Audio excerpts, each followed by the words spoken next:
السلام عليكم ورحمة الله وبركاته. أهلا وسهلا بكم في قناتي شيماء أبو المجد. كل سنة وانتم طيبين بمناسبة دخول المدارس، وبالمناسبة دي احنا نعمل مع بعض النهاردة الفينو بطريقة سهلة جدا وبسيطة وبمكون سحري هيخلي اللون معاكم بالشكل اللي انتم شايفينه بالجمال ده، ومن غير زيت ولا من غير بيض ولا أي حاجة خالص، بمكونات بسيطة.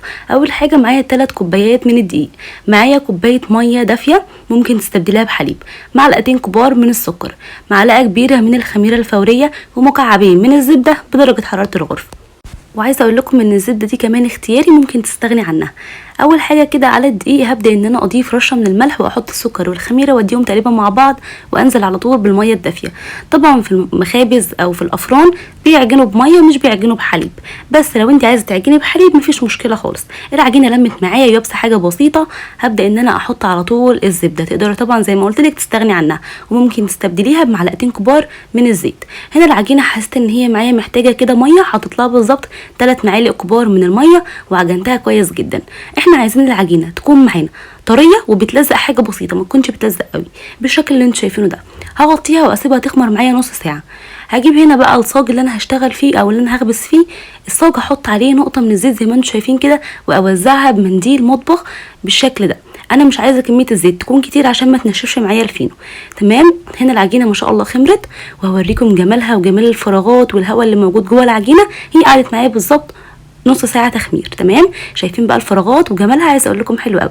هطلع بقى كل الهواء اللي جواها، وهبدا ان انا اوزن كل قطعه 60 جرام زي ما انتم شايفين كده، او ممكن تقسميها على 11 كوره وتحاولي بقدر الامكان يكون قد بعض لو انت مش عندك الميزان. هبدا بقى ان انا اخلص كل الكميه بالشكل اللي انتم شايفينه ده، واوزن كل كوره 60 جرام.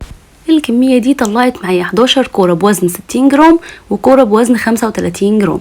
هبدا بقى اخد اول واحده انا قطعتها، وهبدا ان انا افردها بشكل طولي زي ما انتم شايفين كده، وبعد كده هبدا ان انا الفها رول بالشكل ده، والفها رول.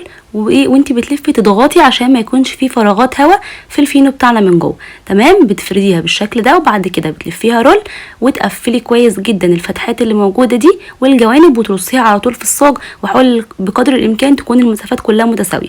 تقدري طبعا ما تستخدميش نشابه زي ما انا ما عملت كده، وسهله جدا وبتتفرد معانا بكل سهوله. ده اول صاج اهو انا خلصته، فاضل 3 وحدات بس هعملهم، وده تاني صاج اهو معايا. هسيبهم بقى يخمروا حوالي ساعه الا ربع.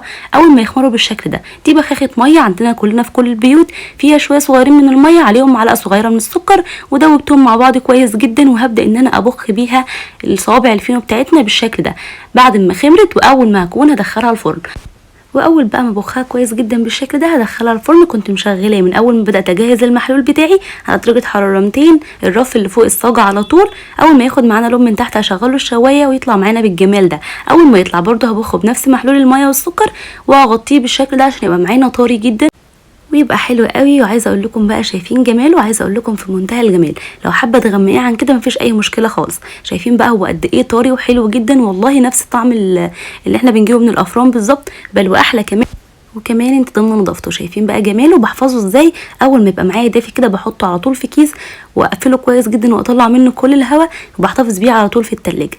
نعمل مع بعض بقى كده كوبايه شاي بلبن. عايزه اقول لكم الطريقه دي انا بحبها جدا. معايا هنا الحليب يكون ساقع، هحط عليه السكر بتاعك وكميه الشاي اللي انت حباها، هديهم تقليبه مع بعض، وارفع الكنكه زي ما هي كده على طول على النار تغلي معانا. انا بحب اغلي الشاي والسكر واللبن مع بعضهم كويس جدا. نعمل بقى سندوتشات كده جميله. الفينو بتاعنا الجميل الطري اللي عايزه اقول لكم بجد حلو قوي وفي منتهى الجمال. لو جربتوه بالطريقه دي هيعجبكم قوي. هحشي بقى جبنه رومي، لانشون، قشطه على مربى على حلاوه. عايزه اقول لكم بقى بدعه كده في السندوتشات بتبقى حلوه قوي.